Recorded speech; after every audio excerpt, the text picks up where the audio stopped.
Muy buenas noches tengan todos ustedes. Bienvenidos a esta sesión ordinaria de la Academia Nacional de Arquitectura, capítulo Monterrey. Agradecemos la presencia de todos a los expresidentes y miembros y amigos de la Academia, profesores y estudiantes, así como todos ustedes que nos acompañan esta noche. Les pedimos que apaguen sus celulares y permanezcan en sus asientos hasta que concluya la sesión.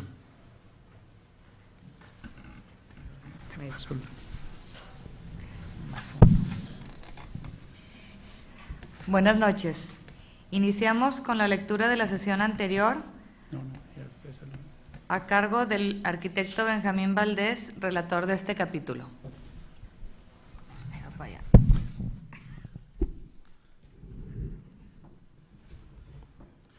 Buenas noches, vamos a empezar esta nueva etapa en la academia, relatando, cronicando los sucesos que aquí se lleven a cabo. La sesión anterior fue la toma de posesión de la nueva mesa directiva que somos nosotros y por lo tanto es muy suave la crónica. Monterrey, Nuevo León, a 3 de octubre de 2011. Estimados amigos y miembros de la Academia Nacional de Arquitectura, capítulo Monterrey, es necesario recuperar la memoria de cada uno de los sucesos que se viven en una institución de esta importancia para nuestra ciudad, el Estado y nuestro país. Por lo tanto, debemos registrar que el pasado 12 de septiembre del año en curso, siendo las 19 horas, dio inicio la reunión mensual de esta academia con el propósito de formalizar el cambio de mesa directiva de esta misma. Cabe señalar que como punto relevante y para señalar la importancia y dar solemnidad al evento, contamos con la presencia del arquitecto Francisco Covarrubias Gaitán, presidente nacional, entre paréntesis, amigo mío. Trabajé con Pancho 10 años. Mismo que presidió la mesa en compañía de la directiva saliente y atendiendo al protocolo acostumbrado se dio la palabra a la doctora Julieta Cantú Delgado, la cual en una modesta, subrayo, modesta, reflexión, hizo un inventario de los trabajos que se llevaron a cabo durante su presidencia. Acabo de romper los lentes hace rato. Y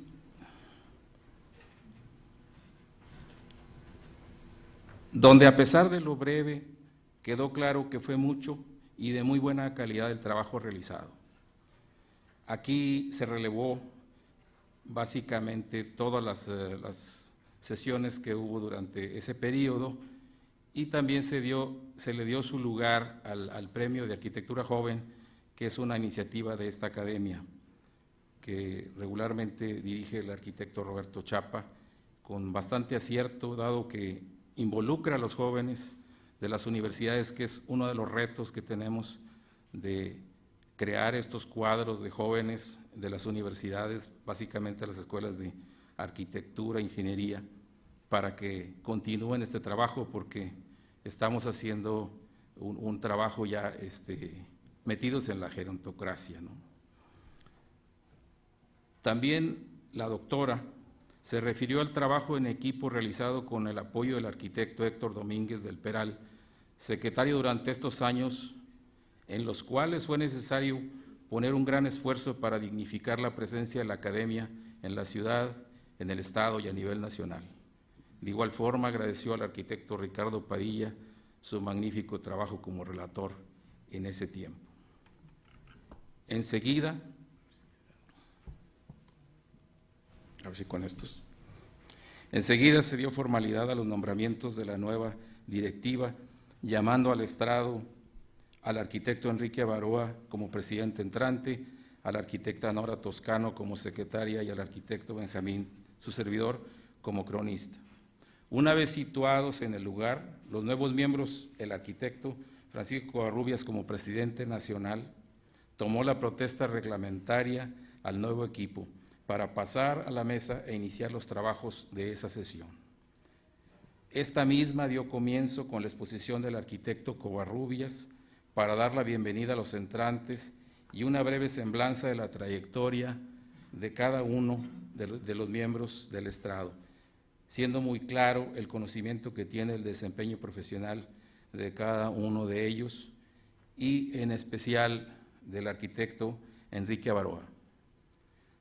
Tocó el turno al arquitecto Enrique Avaroa, presidente entrante, el cual dio un breve pero puntual discurso en torno al deber ser y quehacer de la Academia Nacional de Arquitectura, capítulo Monterrey, donde señalan los retos y el futuro que tiene esta academia en todos estos años que siguen. Finalmente se dio por terminada la sesión a la hora acostumbrada. Es todo, gracias.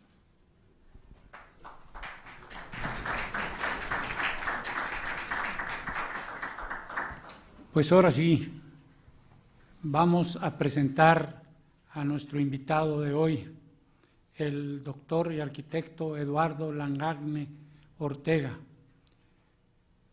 Y le pedimos que suba al estrado.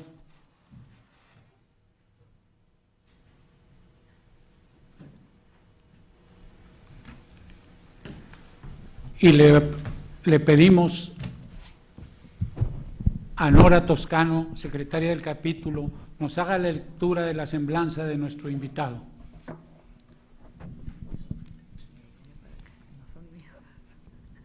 Esto sí la llevo. Eduardo Langagne Ortega. Nace en 1939, doctor en arquitectura por la UNAM. A lo largo de 35 años ha proyectado una docena de conjuntos habitacionales, residencias, edificios de culto, guarderías, hoteles, un par de fábricas, comercios y 2 clínicas hospitales en nuestro país, Guatemala, Chile y Estados Unidos.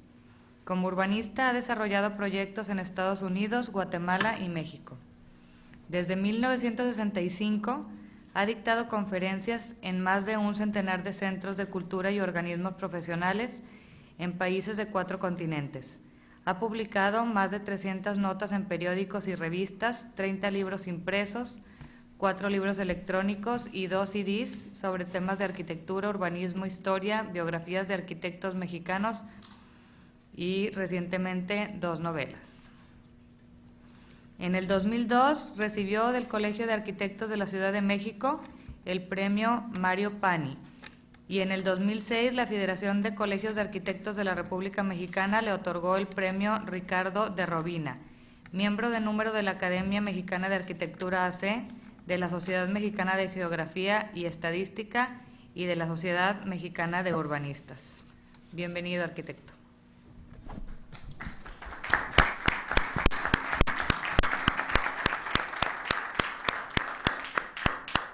Entre más viejo me hago, menos formal me vuelvo. ¿Por qué no se acercan un poquito para que estemos, que sintamos que hay como comunicación? ¿No se pueden acercar un poco? Vénganse. Bueno, si no puedes, pues ni modo. Bueno, la idea es que nos acercamos un poco. Bueno, arquitecto Avaroa, muchas gracias por haber invitado, amigos académicos, muchas gracias por estar aquí. Y me da mucho placer volver porque he estado en Monterrey de cuando en cuando, ya antes en tiempos de Oscar Bundes me había invitado a una sesión y una conferencia, y de cuando en cuando me invita a alguno de los colegios o las escuelas de arquitectura a hablar. De hecho, yo creo que me siguen invitando porque desde hace 30 años, creo que comentaba con Adán, que hace 30 años que nos vimos y que tenías una preocupación por la arquitectura, cómo es la arquitectura, ¿no? Cómo se entraña, cómo se descubre, ¿no? Las teorías que se han hecho al respecto, desde Vitruvio hasta nuestros días, pues realmente no aclaran, ¿no? O sea, no se me hace que basta con tener la teoría de los valores de Villagrán para medir todo. La arquitectura es mucho más que eso, ¿no? Y en la búsqueda de cómo encontrar la arquitectura, cómo entenderla, me fui yendo hacia una línea que me encontró con otra preocupación que traigo de toda la vida, que es cómo entender a la mujer. Todos ahí vinieron, por un lado el problema de cómo entender a la mujer y por otro lado cómo entender a la arquitectura. y de ahí se van convergiendo poco a poco. La arquitectura descubrí, mientras estaba en la escuela, y al igual que la mujer, no importa el tener unas fotos estupendas, ¿no? Yo me acuerdo de haber visto de Le Corbusier unos edificios padrísimos, y a la hora de ir a ver la obra y tocarla, y olerla, y admirarla, y amarla, y penetrarla, era otra cosa, al igual que la mujer. Pero vi que había muchas otras formas de verlo. Apenas todavía en la escuela tenía una predilección por Frank Lloyd Wright y me di a la tarea de ir a buscar todas sus obras. Yo creo que visité el 90% de ellas, ¿no? A veces me desviaba 300 kilómetros para ver una casa. Me tocó pernoctar en 2 de ellas. Y en una de ellas, en North Carolina, recuerdo que estaba una casa frente a un lago, una casa curva, y entonces en la recámara que me tocó en la esquina tenía un muro recto, un muro curvo, el techo inclinado y una ventana alta y un closet. Francamente la esquina estaba muy mal solucionada, ¿no? No pude dormir pensando que el maestro se había equivocado porque estaba feo, francamente feo. Pero era muchísimo más de lo que yo había visto en los libros. Luego, en otra ocasión, la primera vez que estuve en París, era Navidad, hacía frío, entré a Notre Dame, y en Notre Dame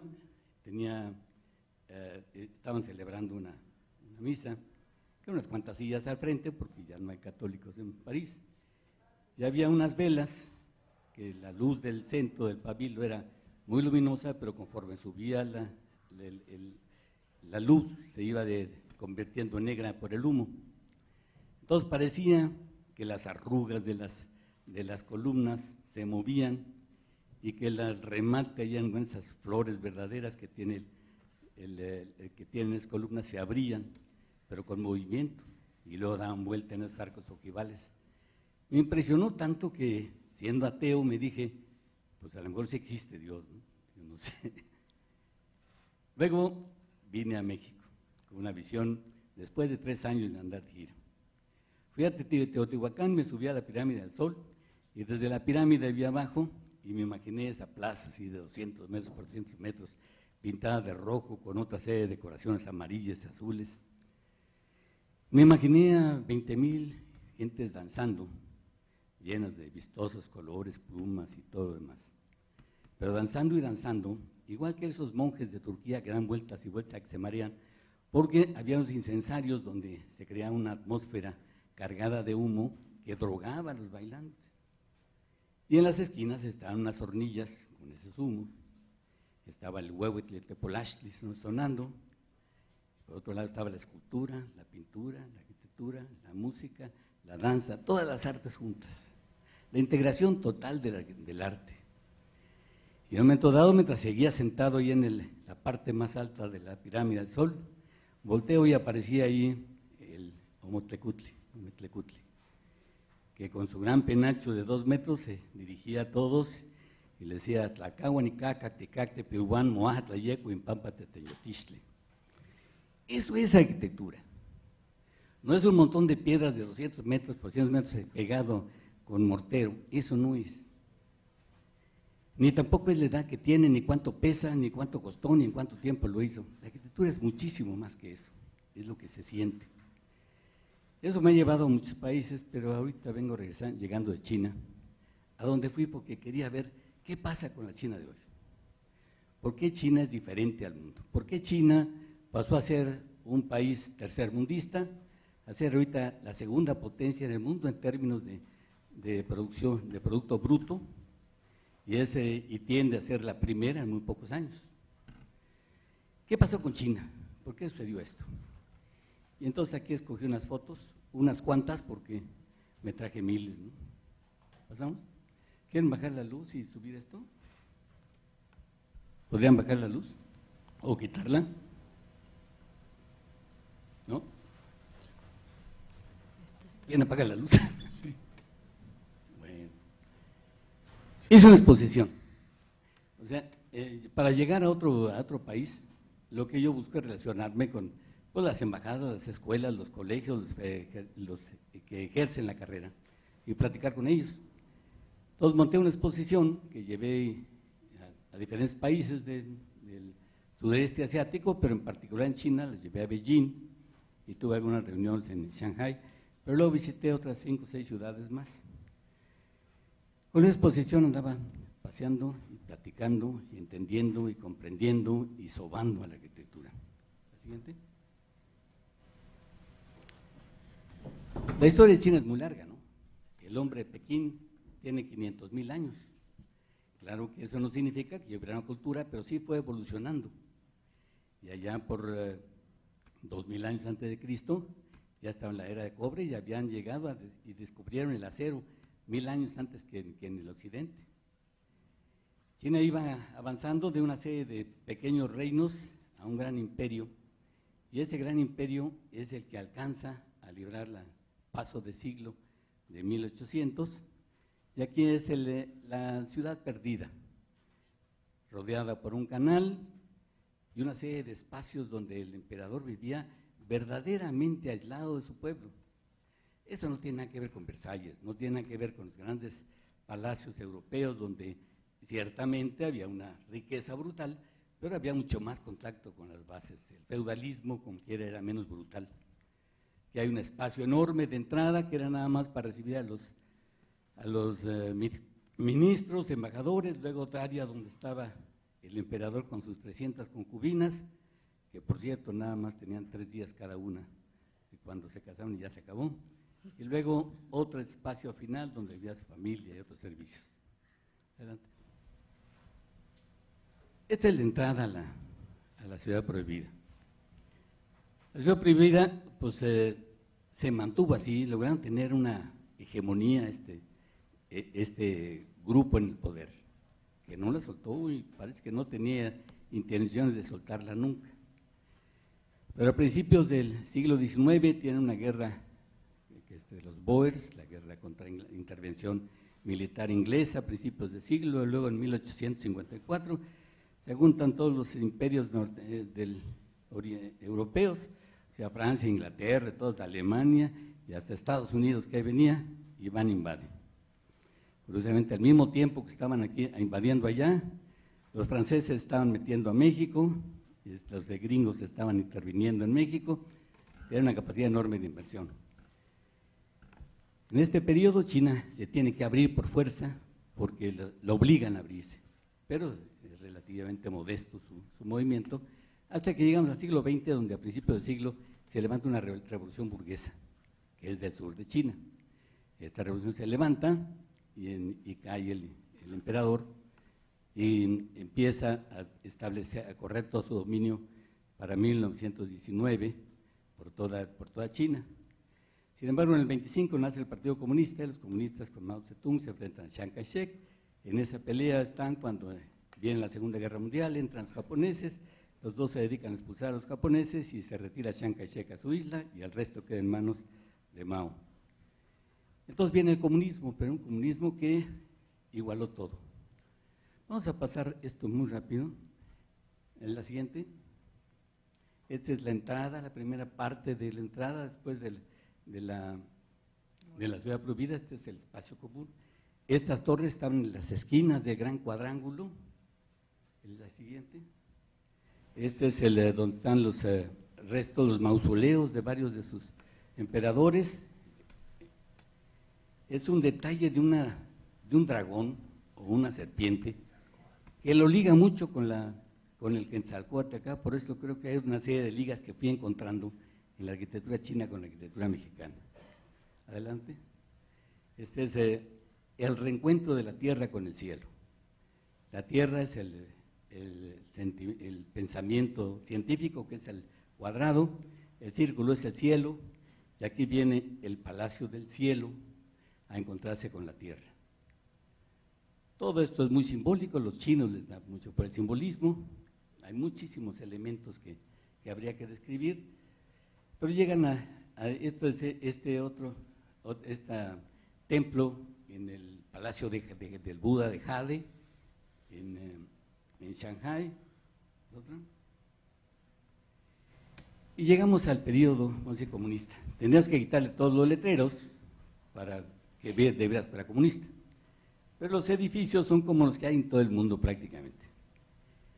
Primero la repetición de edificios de 3, 4 pisos, de departamentos o de otras cosas en las que se revuelven todo el periodo ecléctico que pasa por todo el mundo. Si es que hay algo de afrancesado, hay unos frontones de unas casas medio clásicos y hay otros elementos que podrían ser hasta Art Deco.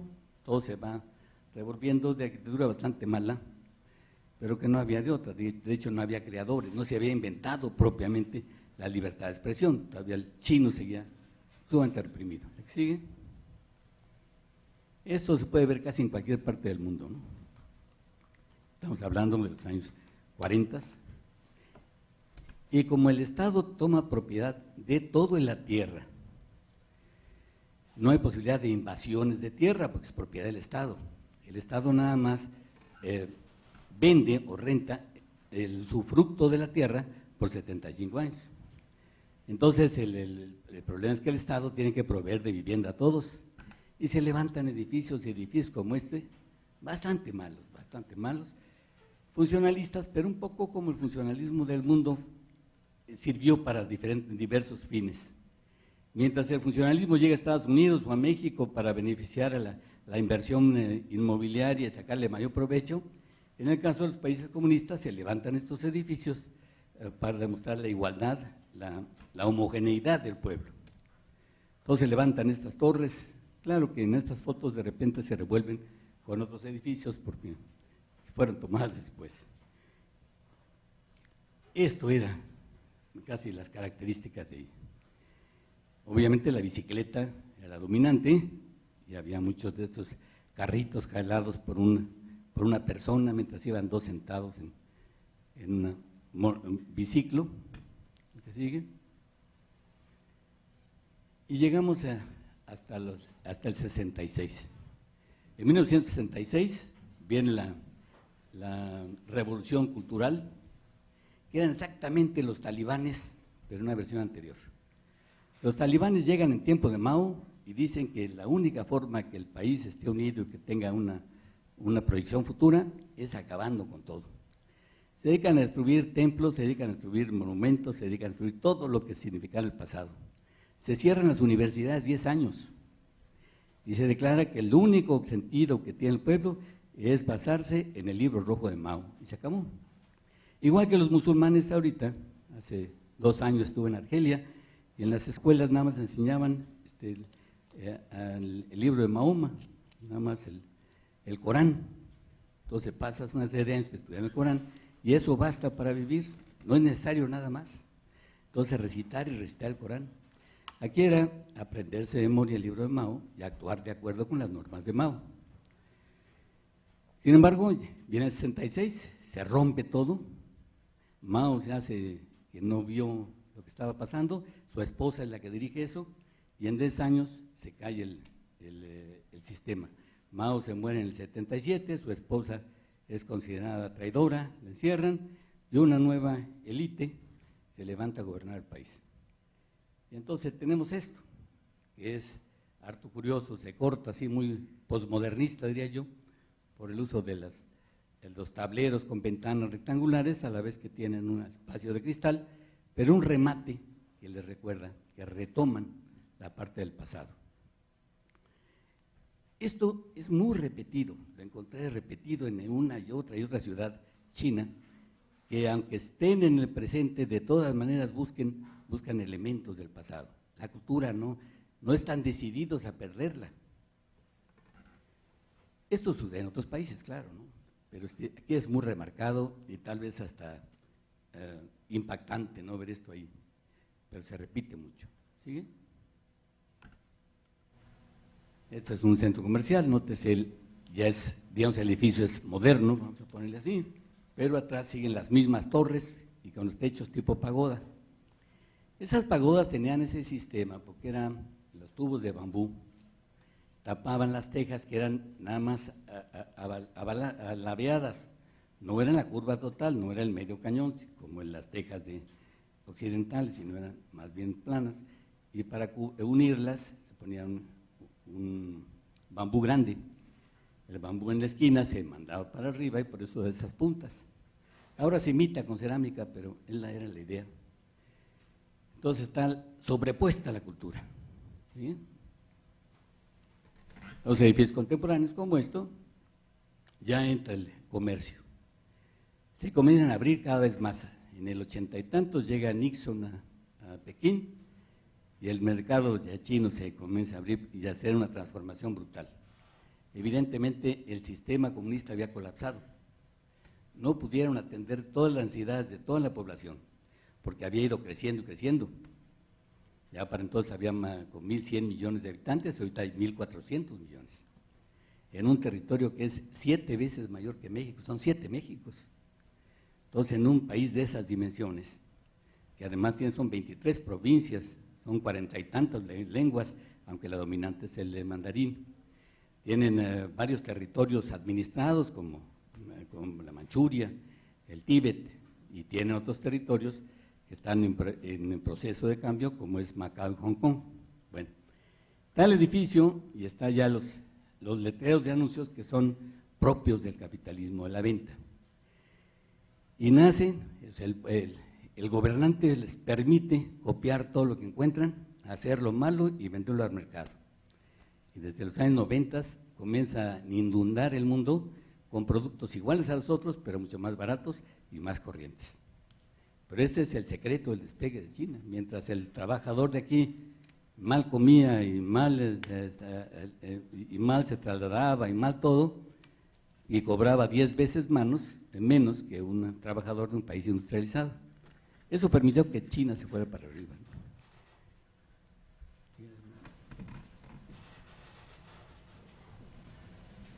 Ese es en la misma época, pero atrás ya están viendo los nuevos edificios.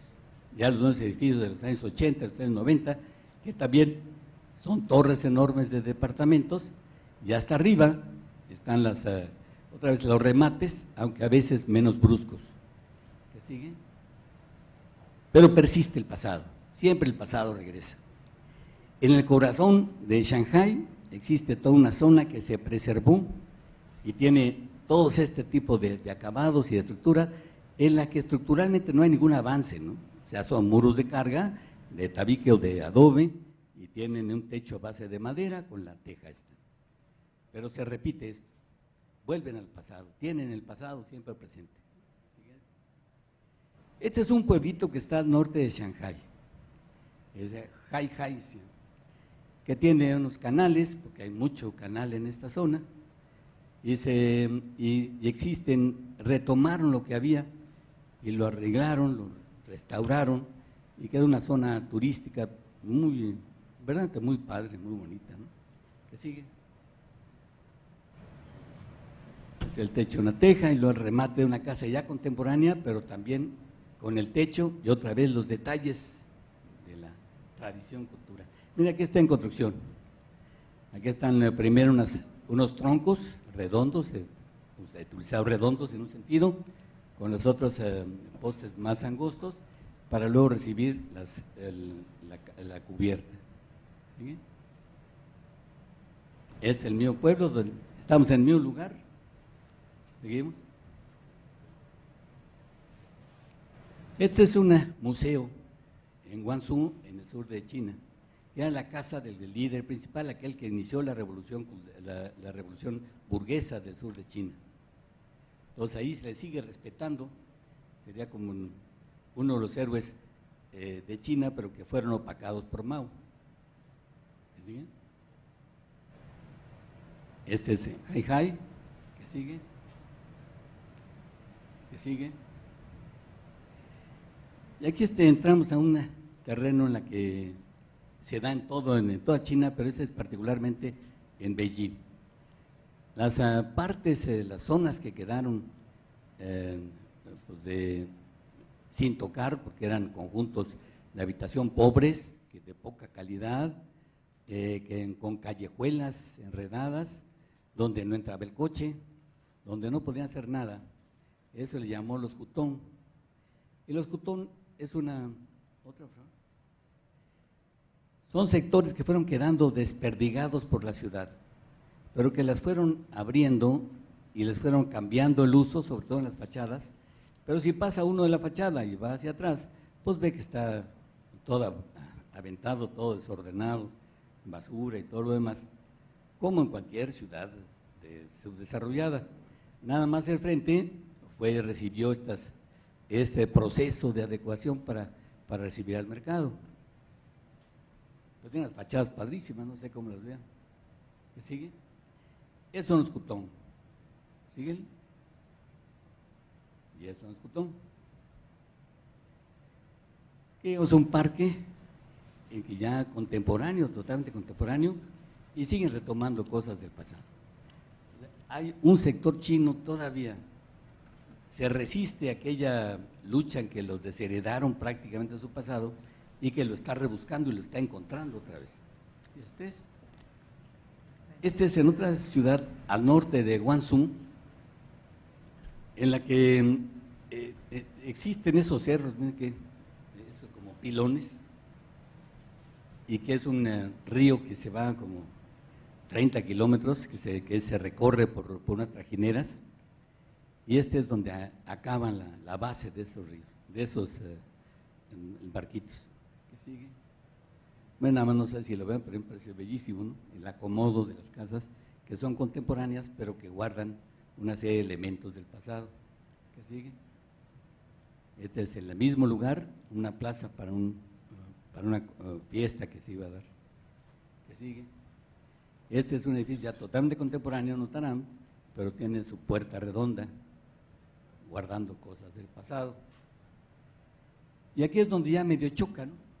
Al frente donde dice Samsung, es un edificio de corte así europeo, muy de principios del siglo XIX, pero en la torre de atrás, que es una torre estrictamente, totalmente contemporánea y funcional, es rematada con una pelota, con una cúpula que se liga con esta cúpula, ¿no? ¿Siguen? Atrás una enorme cantidad de viviendas, de torres y torres, y el mercado y el marco que entra hacia un sector de la población. ¿Sí? Esto es el panorama casi en todos lados, torres y torres y torres y torres y torres, pero no hay gente en la calle. O sea, así el pobre sin vivienda no vi uno, y no puede ver en la calle porque la calle es del gobierno. Entonces todo está limpio y todos tienen habitación. Aquí restauraron o trataron un río que se había convertido en un río muy cochino que llegaba en Shanghái, cortaba Shanghái, y lo arreglaron, les llegaron los parques a los lados, un poquito lo que hizo Baró aquí, pero allá en otra escala, así ganando otra. ¿Qué sigue? Pero miren las torresotas y los remates, siempre el remate con las cúpulas doradas. Es impresionante, ¿no? Miren nada más. ¿Es la foto o si está en chuecos? Mira, esto es Pablo solo, ¿no? Y aquí, espérate. Interesante. Pero vino el cambio, o sea, estamos ya en fines de los 90, casi en cambio de siglo, y los chinos entienden que tienen que adecuar sus ciudades de tal forma que sean más productivas, de tal forma que tengan más servicios, y tienen que cambiar todo, y lo cambian todo. O sea, por una orden del Estado, se cambiaron todos los taxis, todos se cambiaron. Y ahora todos son nuevos, todos funcionan bien, el chofer anda de camisa amarilla y pantalón negro, tienes una protección de acrílico para separarlo de los viajeros, y a la hora de llegar, la maquinita le da un talón donde dice de dónde salió, a dónde llegó, quién era el chofer y cuánto cobra. Perfecto, el chofer se para donde debe, va hacia donde se le indica y se para, se espera. La perfección, así en 10 años. Y aquí es el edificio que estudia, que se dedica a enseñar a toda la población qué es la ciudad y cómo protegerla. Eso es en Shanghái, es el Museo del Arte, de la Arquitectura y el Urbanismo. Es mismo que está en París, en el Trocadero, que es un verdadero palacio, donde están todo lo dedicado a la arquitectura. Tenemos este acá. Como contraste en México, en la Ciudad de México, la arquitectura nada más merece el pasillo del 4º piso de Bellas Artes. O sea, nada más tenemos una circulación de 2 metros para exhibir arquitectura. Y aquí le dedican este edificio donde hay una maqueta más grande que este espacio, donde hay una serie de videos señalando qué falta de agua, qué proyectos hay, qué van a hacer en el 2030. Maravilloso.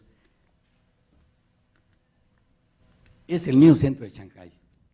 Son una serie de edificios contemporáneos de vivienda, pero ya en la búsqueda de entender que la arquitectura puede ser un atractivo turístico que puede convertirse en un negocio.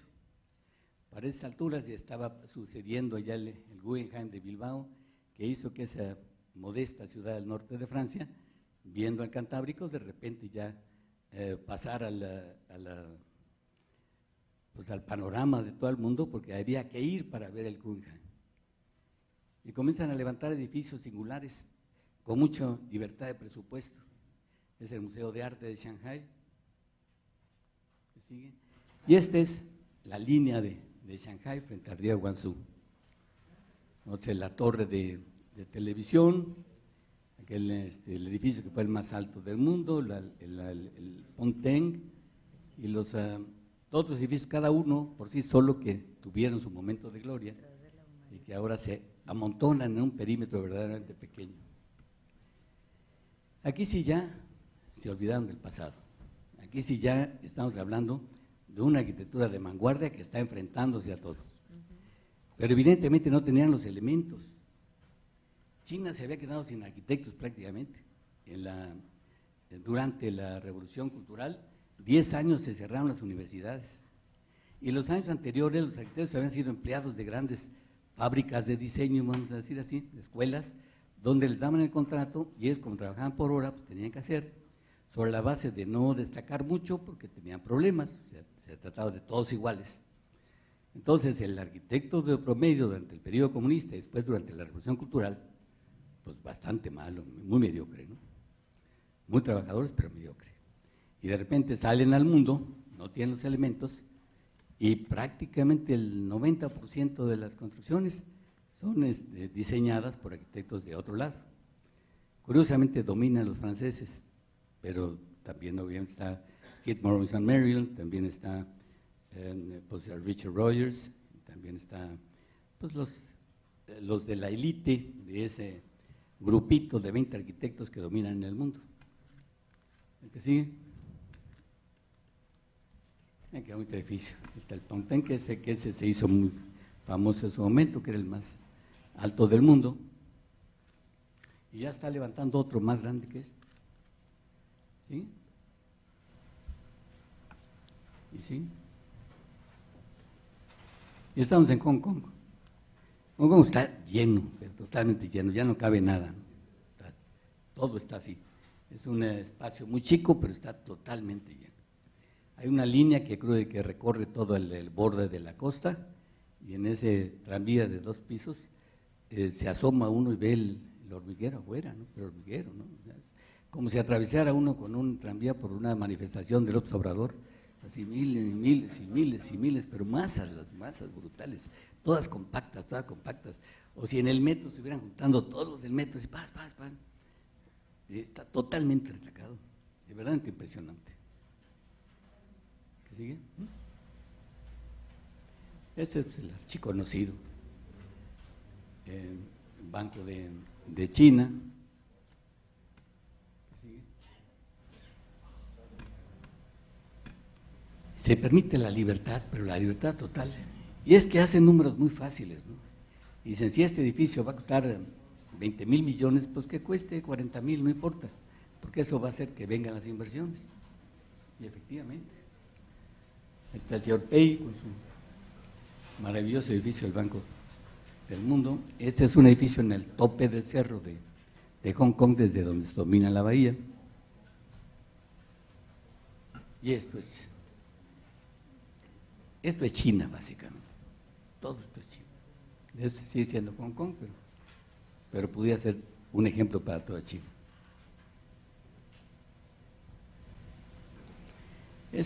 Curiosamente sale de todo, está del otro lado de Hong Kong, en una enorme isla.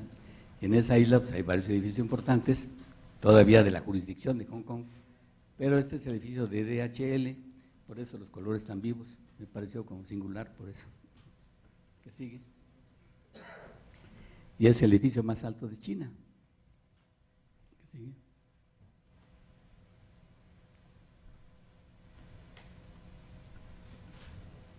Y ahora estamos en Macao. Macao es un pequeño territorio que había estado en manos de los portugueses y es devuelto a los chinos, igual que Hong Kong, y se dedican básicamente al juego.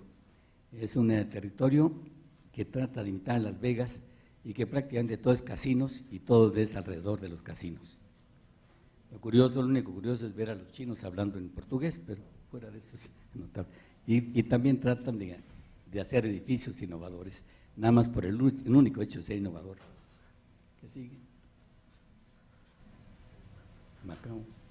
Ese es uno de los museos, de los casinos, que parece como llamarada, mientras que aquí quedó un templo del tiempo de los portugueses y una callejuela del tiempo con portugueses que convive con aquello. ¿Qué sigue?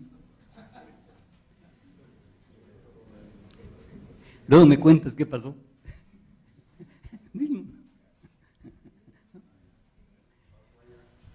Y llegamos a los Juegos Olímpicos. El 2008 para China fue todo cambió, ¿no?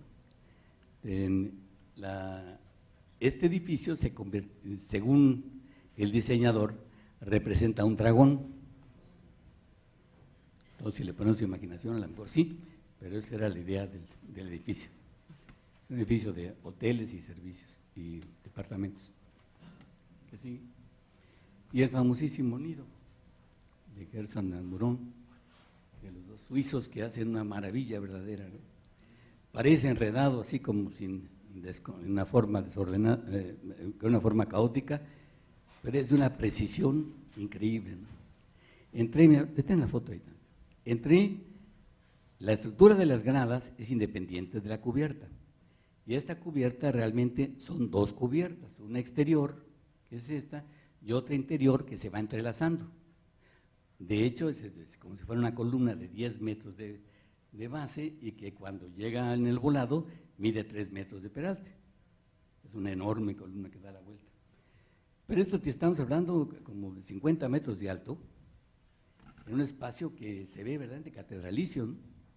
Y arriba está protegido con lonas tensadas, que las ponen donde es necesario, por eso unas partes se ven huecas y otras abiertas. ¿Qué sigue? Esa es la escalera que sube a las diferentes graderías. ¿Qué sigue? Miren este entremado. Yo lo veo casi poético, ¿no? Y aquí es donde volví a tomar mi idea de que debía sentarme. Me estuve como 5 horas aquí, de sentarme a observarla por un lado, a observarla por otro lado, a observar sus curvas en movimiento, que me parecían en movimiento, a olerla, a palparla con la mano, como se hace con una mujer. ¿Qué sigue?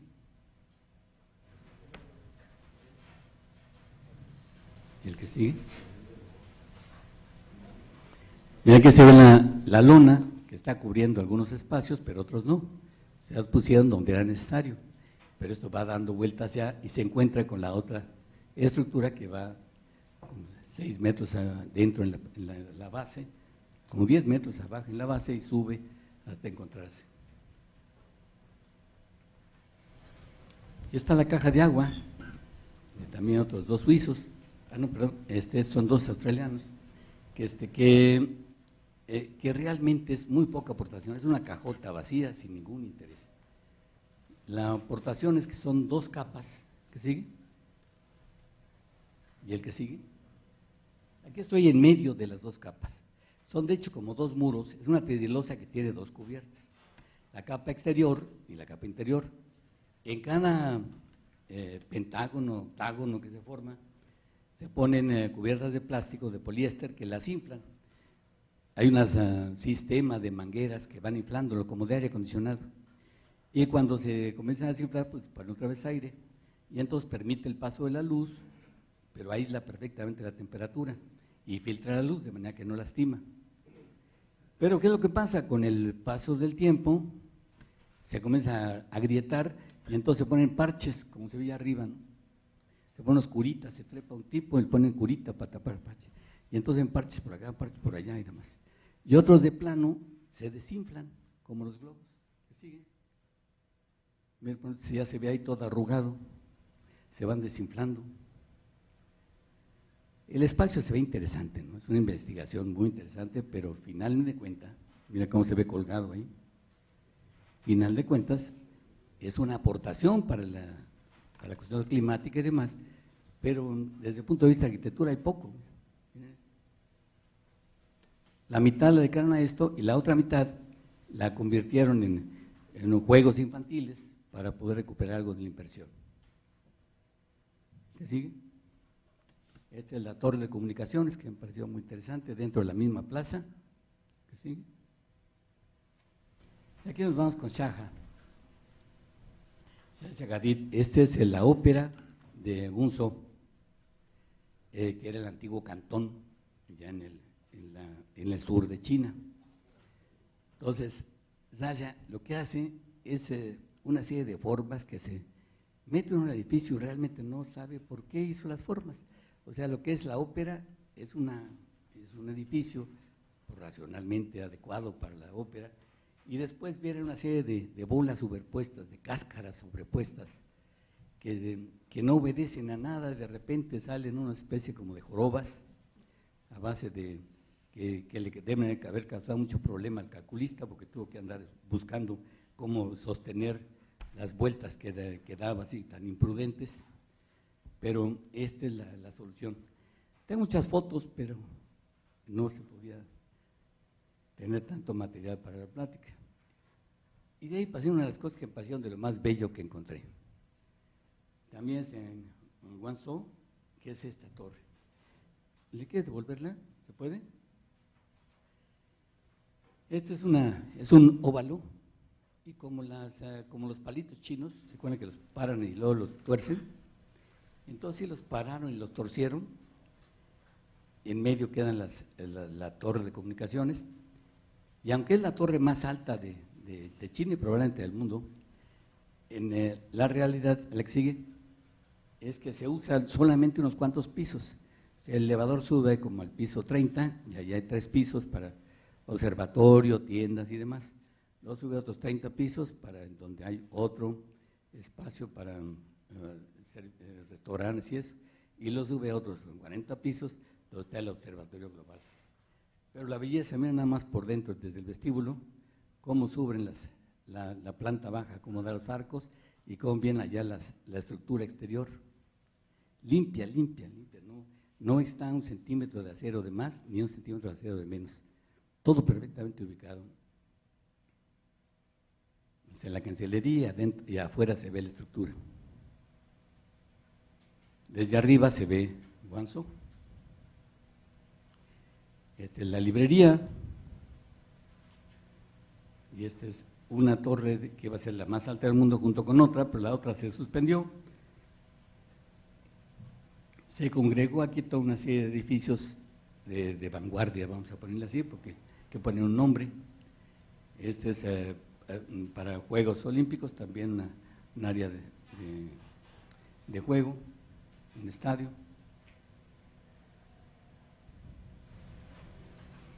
Todo esto está en el mismo conjunto, un conjunto esto recuerda mucho las obras de Foster ahí en Londres.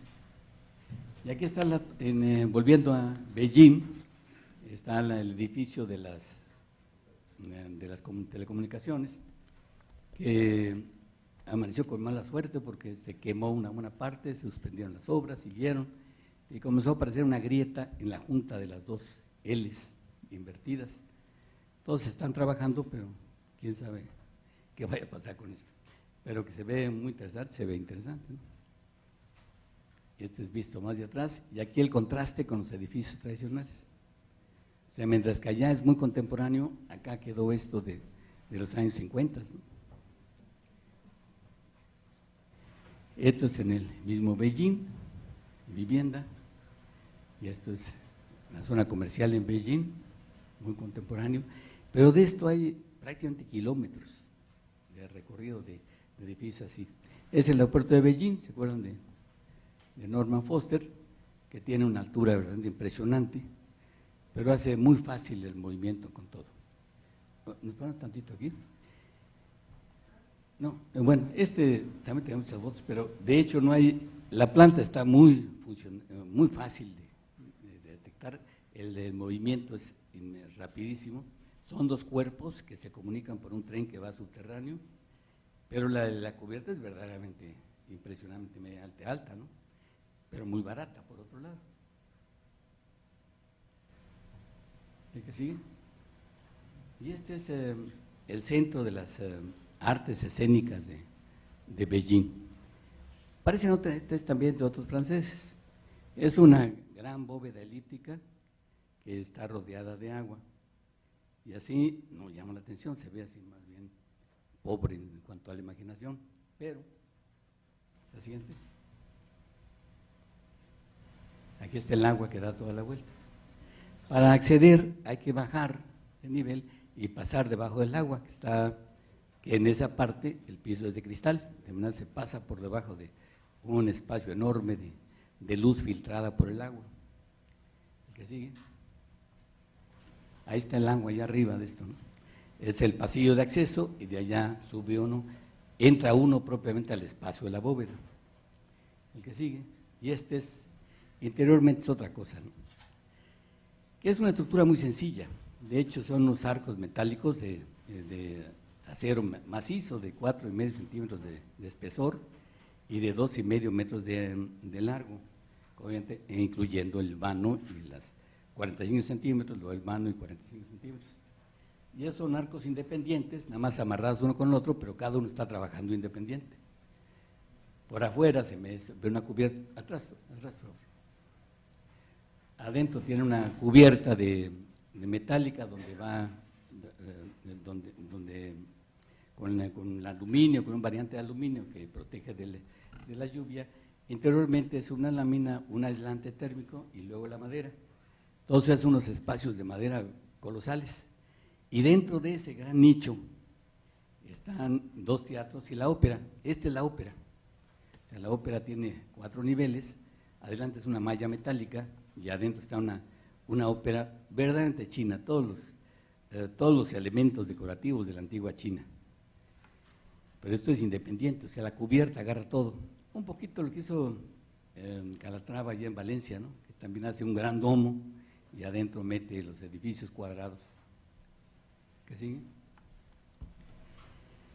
Y este es en Guangzhou. En Guangzhou es donde se hacen esas formaciones naturales que parecen piñones y que salen del río, que salen bolas, así para bolas. Y esta es la caseta de cobro del aeropuerto. Y entonces hicieron las ondas, que es el mar, es el río, y los pilones estos, que son los pilones de tierra.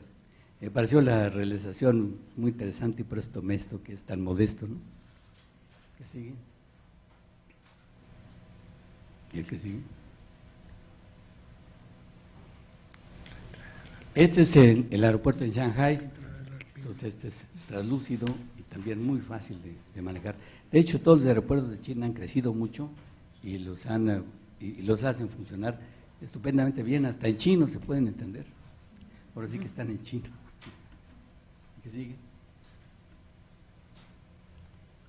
Y aquí volví a Hong Kong, como el Palacio de Congresos y demás, que está prácticamente encima del mar.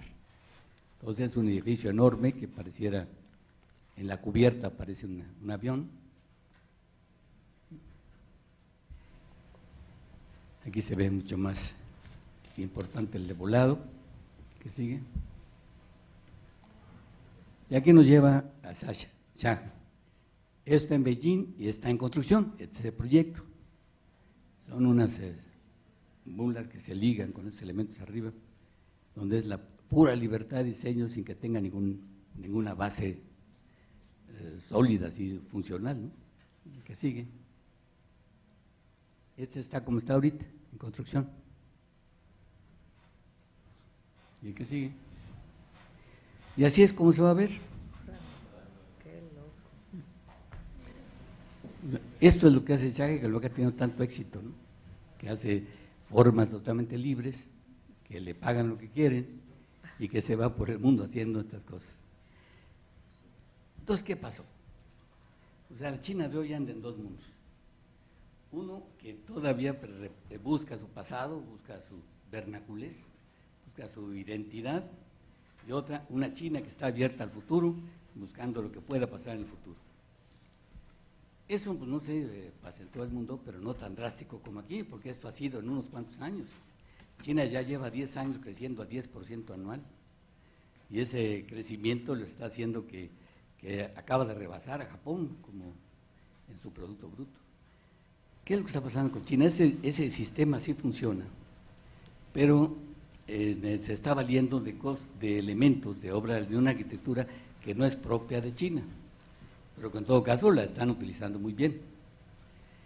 Esto está pasando en otras partes del mundo, pero no es tan dramático como aquí, ¿no? En su momento, pues España lo ha hecho, en Francia, pues ¿se acuerdan? Desde el de Mitterrand, que hizo Le Huit Travail, los 8 grandes trabajos de Mitterrand, que fueron que cambiaron prácticamente la faz de París.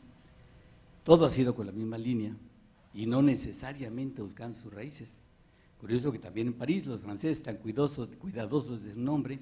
De los 8 trabajos de Mitterrand, 7 trabajos fueron hechos por extranjeros y uno de ellos uruguayo.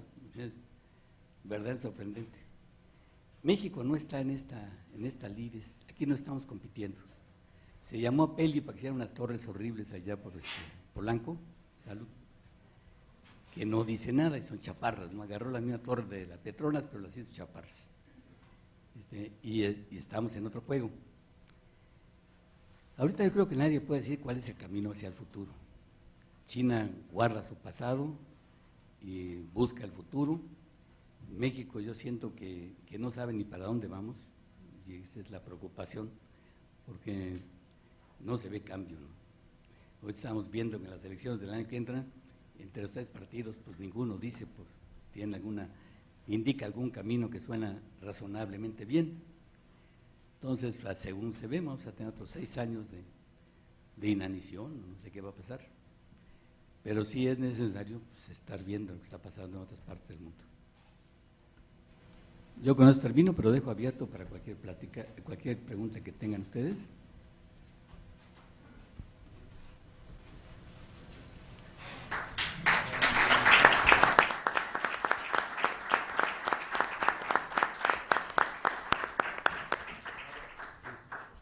¿Alguien del micrófono? ¿Eh?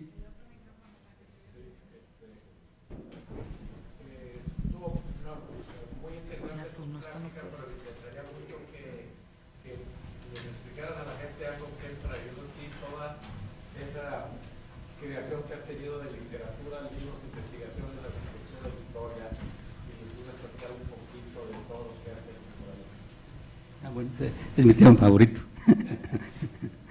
Bueno, desde joven yo veía qué puedo esperar yo del futuro.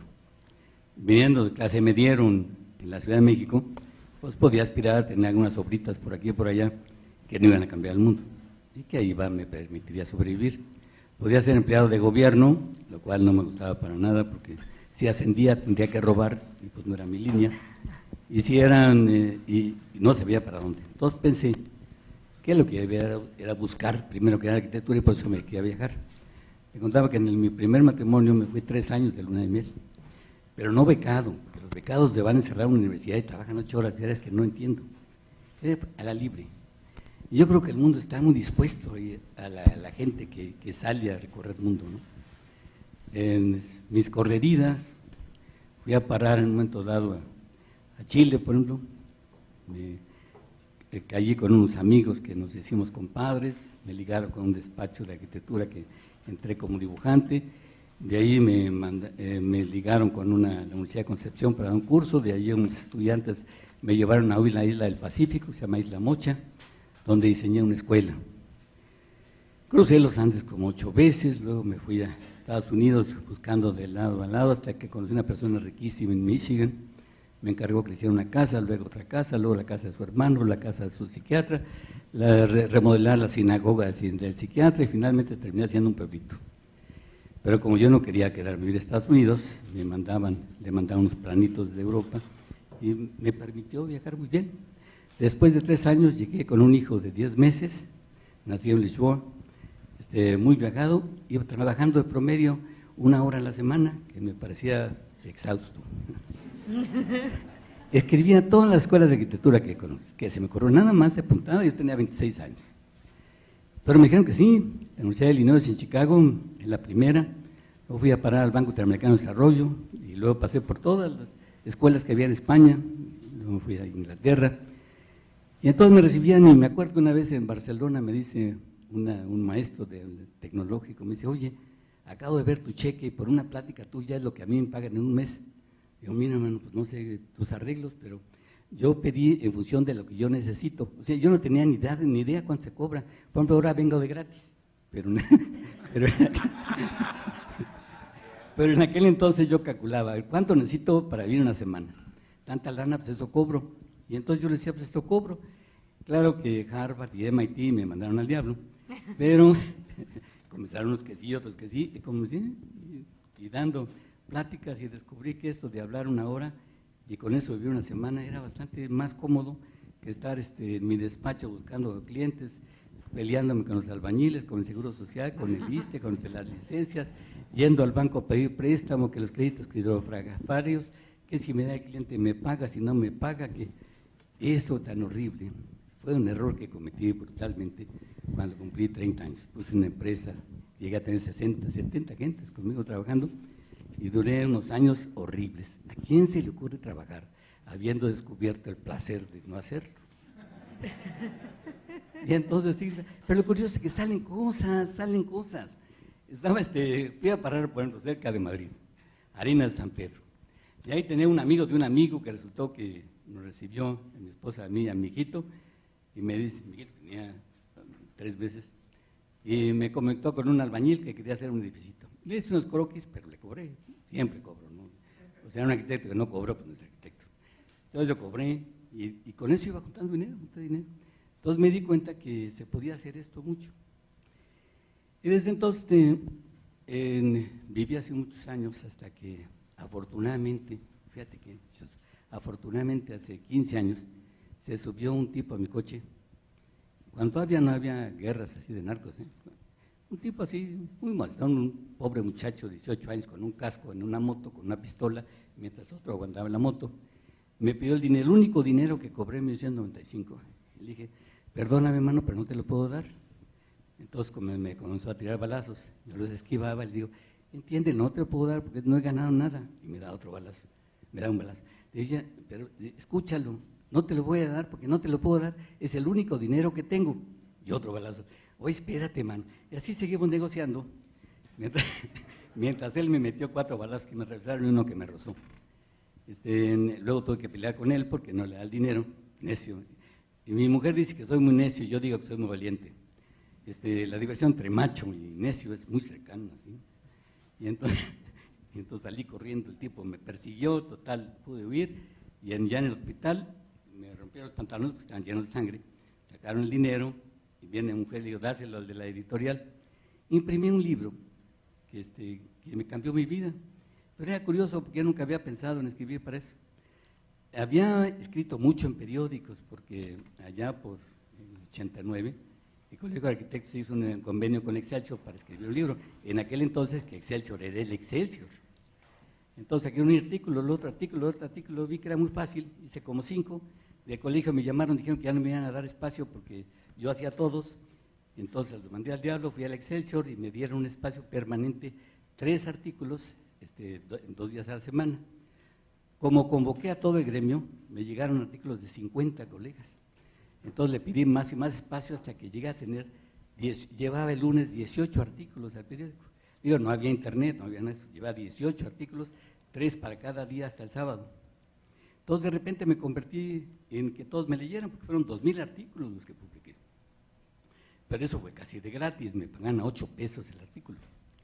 Entonces era un crimen, pero descubrí que podía escribir muy rápido, y la letra es maravillosa, pero maravillosa. Si tú dices algo aquí, pues me escuchan 100 gentes, pero si lo digo en el periódico, lo leen miles. Digo, puedes escribir muy mal, yo no digo que escribas bien, pero me leían. Por eso es que cuando los balazos del 96, estuvo mucho más fácil, porque el 95, porque ya había colaborado con un arquitecto canadiense, Yuna, que había dado una conferencia, yo en Waterloo, en Canadá, y entonces el arquitecto hindú y un arquitecto inglés estaban haciendo un libro sobre croquis, me pidieron colaborar, salió publicado allá, les pedí permiso de republicarlo, y entonces el dinero se lo di a mujer para que publicara la edición mexicana, salió y en 2 meses la vendí toda, y gané más dinero que lo que había ganado como arquitecto. Entonces dije, pues voy a hacer otro. Hice otro y lo vendí en 2 meses. Lo hice otro y lo vendí en 2 meses. Lo hice otro y lo vendí en 2 meses. Oye, hice 4 libros como en 6 meses y todo vendido, todo vendido. De hecho, tengo como 2 libros de eso, todo vendido. Ahorita decidí, después de 15 años, rehacerlo y ahorita estoy en el proceso de hacer la edición sexta. Y entonces de ahí me seguí de frente. Y descubrí que el espacio para escribir es tan amplio y que los arquitectos no escriben, no les gusta escribir. Dice que son ágrafos, que dibujan muy bonito, pero son ágrafos. Pues a lo mejor es cierto, pero la letra es maravillosa. Tú puedes llevar una historia así, un renglón, y con una coma o con una palabra cambias todo el sentido. Y entonces te puedes ir por donde quieras, ¿no? Y entonces decidí, bueno, pues voy a jugar a hacer libros, pero a jugar, o sea, nunca lo he tenido como trabajo. Claro que digo, vamos a suponer que yo fuera arquitecto y que quisiera hacer casas para vender. Entonces diría, voy a tener una lanita, voy a hacer una casita para vender. Bueno, sí, pero tengo que ir a ver un terreno adecuado, tengo que ver un proyecto adecuado, tengo que ver de cuántos metros cuadrados construyo para ver qué presupuesto tengo para ver en cuánto lo vendo, tengo que ver cuál es el mercado, tengo que ver cuáles son los créditos posibles, todas esas cosas y finalmente hace uno el paquete. Te puedes sentir orgulloso o no, pero es una casa que vendiste. Hacer un libro es igual. Digo, bueno, voy a hacer un libro de hospitales. ¿A quién interesa? Pues a los que hacen hospitales. ¿Cuántos son? Pues la Sociedad Mexicana de Arquitectos Especialistas en Salud, son como 200, entonces tengo por un mercado para 200. ¿Es 200? ¿Cuánto pueden pagar? Pues los ganan bien, entonces ahora tengo que pensar en un libro de 350 pesos. Entonces, hago esto, saco el libro y lo vendo y ya, se acabó. Entonces, ¿ahora qué otra cosa? Entonces voy inventando. Y eso inventar está súper bonito, porque entonces es como jugar, como levantarte en las mañanas, en las vacaciones, ¿se acuerdan cuando tenían 10 años?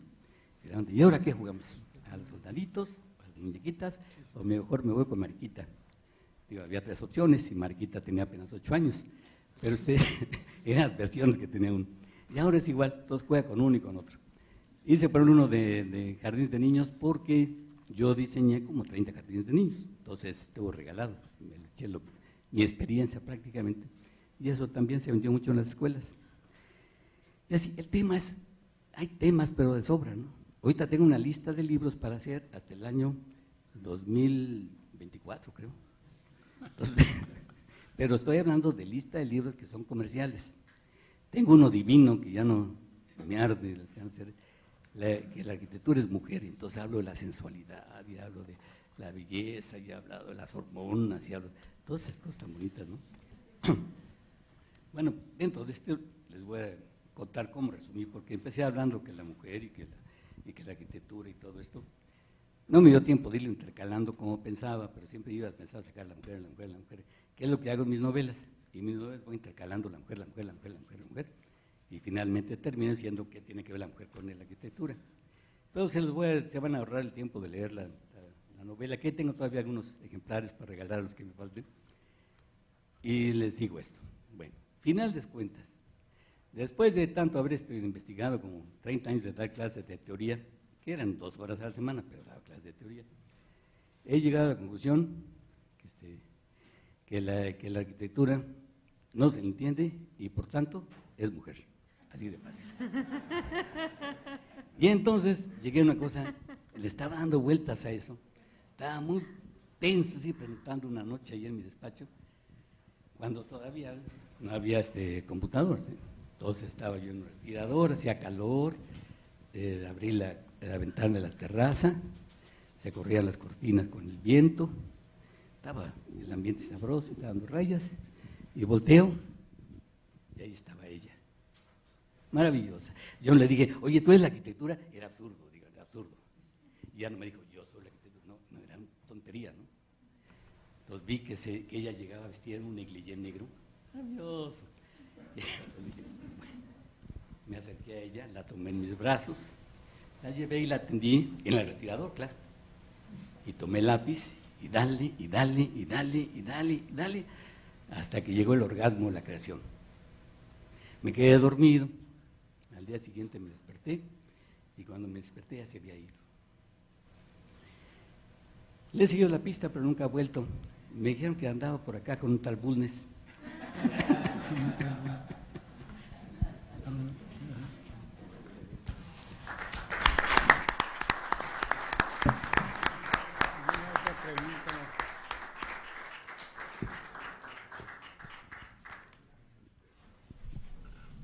¿Alguna otra duda, pregunta?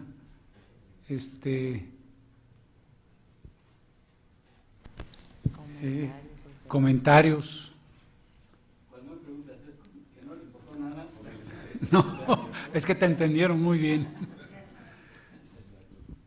Oye, Eduardo, yo nomás te quería hacer una pregunta. Ahorita. La primera vez en mi vida que di una plática en inglés fue en la Universidad de Illinois en Chicago. Estaba en el campus, era nuevecito, nadie lo había tocado. Y había unos salones esplendorosos. Y yo por carta me intenté con el director. Entonces la plática era a las 5 de la tarde, pero yo llegué con él como en la mañana. Le digo, ya vengo, ya estoy aquí, listo. Y me dice, pues muy bien, dice, vente, te invito a comer. Entonces me llevó a comer y en la comida le digo, oye, y eso, yo sobre la base de que los gringos y los estudiantes no saben nada de México, ¿no? Y oye, ¿y usted has visitado México? Dice, sí, dice, desde joven agarré una camper y me fui hasta Sudamérica. Ah, bueno. ¿Y qué más? Dice, no, pues ahí formé el CIMBA, que era el Centro de Investigación de Vivienda para América Latina. O sea, el tipo sabía todo. Le digo, ¿los muchachos de qué edad tienen? No, no es para muchachos, es para profesores y demás. A esa altura yo ya no pude comer nada y los calzones los traía hasta abajo. Pero en fin, ya nos fuimos al auditorio y llego al auditorio y comienzo a un auditorio grande, todo muy formal, todos llegaron las mujeres de piel y todo así. Y yo estaba cohibido, tenía 25 años. Entonces comienzo a hablar, esa es la única vez que escribí. Entonces comienzo a hablar y yo veía que todos estaban callados. Y me dije, bueno, una de dos, o no me entienden por mi inglés, o estoy muy aburrido, ¿qué pasa, no? Y entonces que me ocurre hacer un chiste, se rieron, y dije, ya, amarre. Entonces ya me fui de frente. Entonces es importante hacer chistes. Ahora no tuve la oportunidad de hacer un chiste porque me dijeron que en la academia eran muy serios. No, Eduardo, nomás te quería preguntar, ahorita hablaste de todo lo que está pasando en China con la arquitectura actual, pero ¿han aprendido algo los chinos de eso o no sale todavía ningún chino capaz de eso? Fíjate que estuve con un arquitecto alemán en Shanghai que está a cargo de una empresa de diseño arquitectónico. Él es arquitecto, claro. La dueña es una arquitecta china que no sabe pintar una raya. Entonces ella consigue las chambas y él las desarrolla como empleado. Pero me dice que estaban buscando pues gente que fuera a trabajar como diseñador y que no encontraban. O sea, el chino no se preparó para diseñar, no sabe lo que es libertad. Están tan acostumbrados, fíjate, una historia de miles de años en que les dicen qué hacer, cómo hacer y cuándo hacer. Y luego con el comunismo, que es pues igual de retardatario, entonces todavía no saben, y después de la Revolución Cultural no saben, de veras están perdidos. Bueno, pero eso me lo decía un profesional. Pero luego estuve a dar unas conferencias en Yaotong, es una universidad que está en el centro de Beijing. Entonces hablo con el encargado, con el director, fíjate, y con el encargado de Relaciones Internacionales.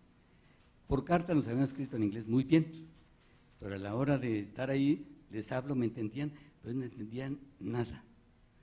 Y entonces, que si no hablaban nada, no les sale, no se les da, para ellos está en chino, yo creo, ¿no? Porque no entendían nada. Y entonces les decía y me contestaban con monosílabos, pero sí, claramente me hicieron una invitación formal para que querían que me quedara allí, o que hiciera un convenio o lo que fuera, pero querían que fueran arquitectos de México a darles cursos de diseño, porque me dijeron que no encontraban la capacidad de diseño. vi los trabajos de los muchachos, estaban hablando de los sistemas estructurales de la China del año 1000.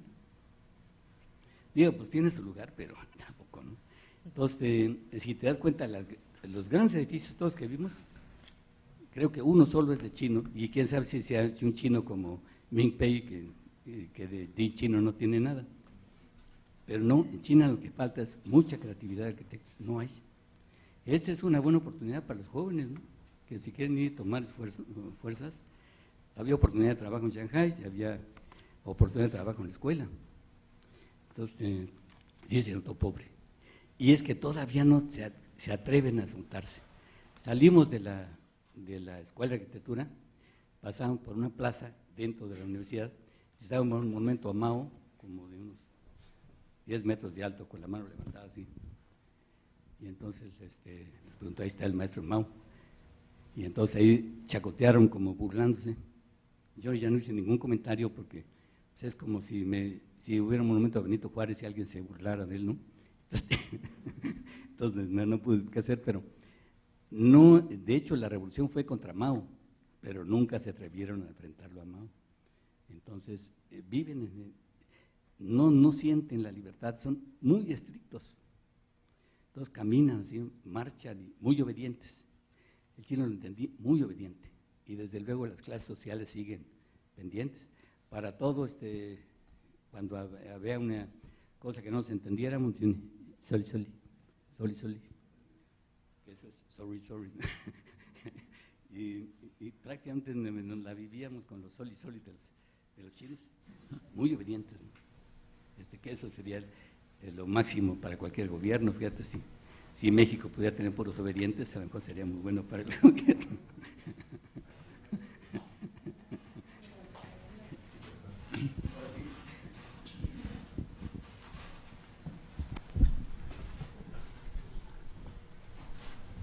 Eduardo, yo quería nada más comentarles de algunos libros que ha escrito él, la colección de salud y educación, tiene colecciones bibliográficas, 9 tomos de diversos caminos de los arquitectos, en el cual están varios arquitectos de aquí de Nuevo León, arquitectos mexicanos, crónicas, una colección de crónicas de la época, tiene México, la Ciudad de México, la ciudad que todos queremos, arquitectos de la Ciudad de México, propuesta para una mejor calidad de vida en la Ciudad de México, el futuro de los arquitectos, y hay uno que me llama mucho la atención. Yo soy arquitecto, espérate, no bajes por favor todavía. Yo soy arquitecto, ¿ahora qué hago? Entonces, es buena pregunta después de que uno se recibe. Crónicas del Segundo Imperio, pensamientos y obras de ingenieros civiles mexicanos y una serie de libros. Sí, son algunos de los libros que él.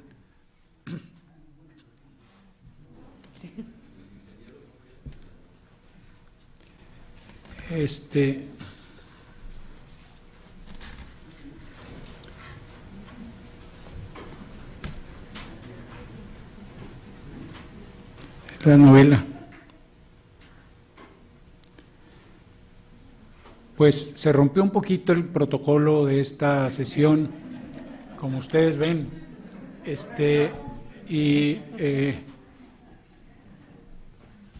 el que iba a hacer una serie de comentarios sobre Eduardo es Óscar Bulnes, pero desgraciadamente no pudo venir a esta sesión y les tengo que dar una noticia muy triste. Hoy en la mañana murió la mamá de Óscar Bulnes y estamos con él en todo, inclusive cuando estábamos con él fue cuando falleció la señora. Ya tenía mucho tiempo, pero él iba a hacer unos comentarios sobre toda la trayectoria de Eduardo. Bien, pues te toca a ti. paso el micrófono. El micrófono.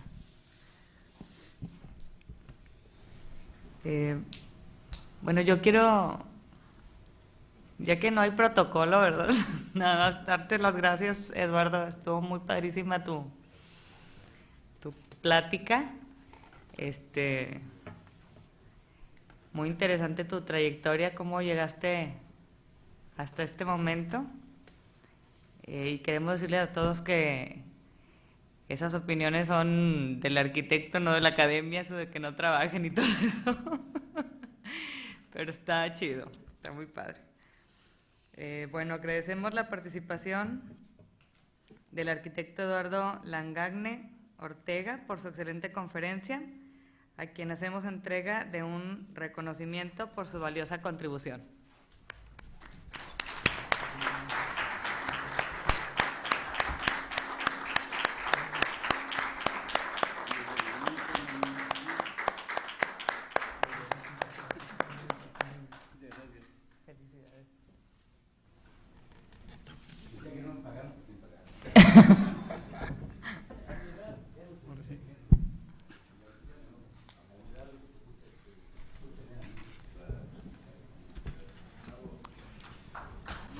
Bien, pues agradecemos mucho de veras a Eduardo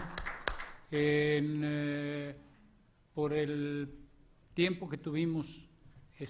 Respondió inmediatamente al llamado para hacer esta exposición y le agradecemos de veras que haya participado en esta plática.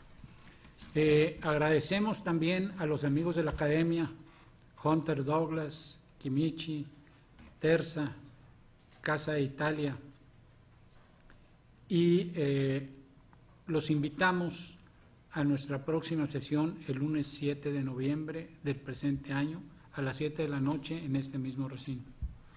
Siendo las 8:50 de la noche, declaro concluido esta sesión.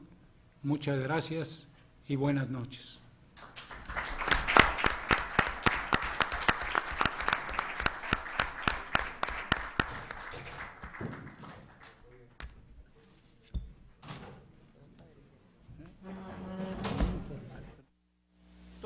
A una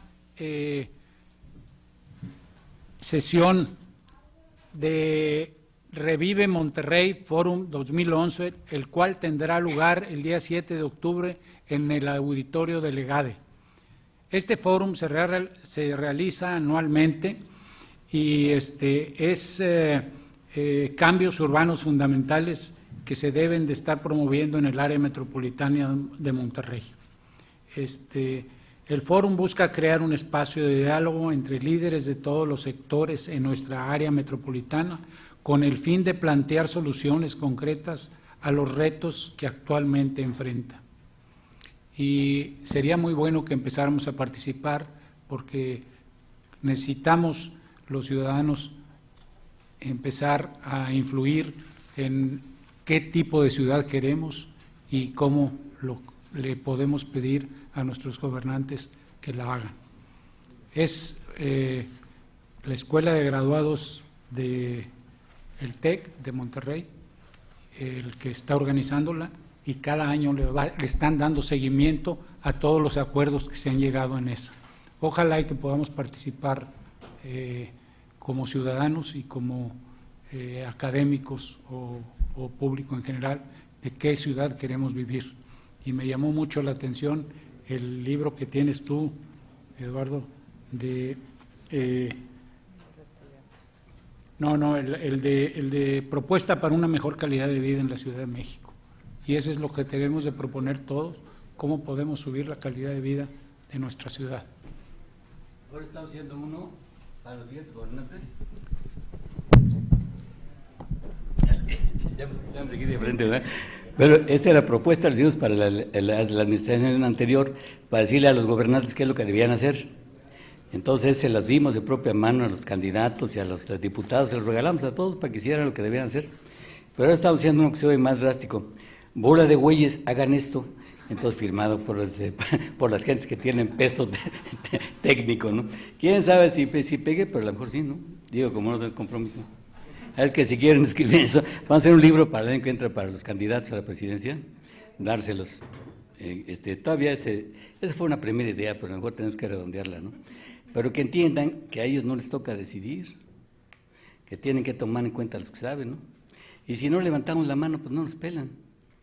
Se fijan, ya prácticamente, cuando menos a nivel federal, las decisiones de los gobernantes no tienen para nada que pedir la opinión a los arquitectos. Y eso es culpa nuestra, pues.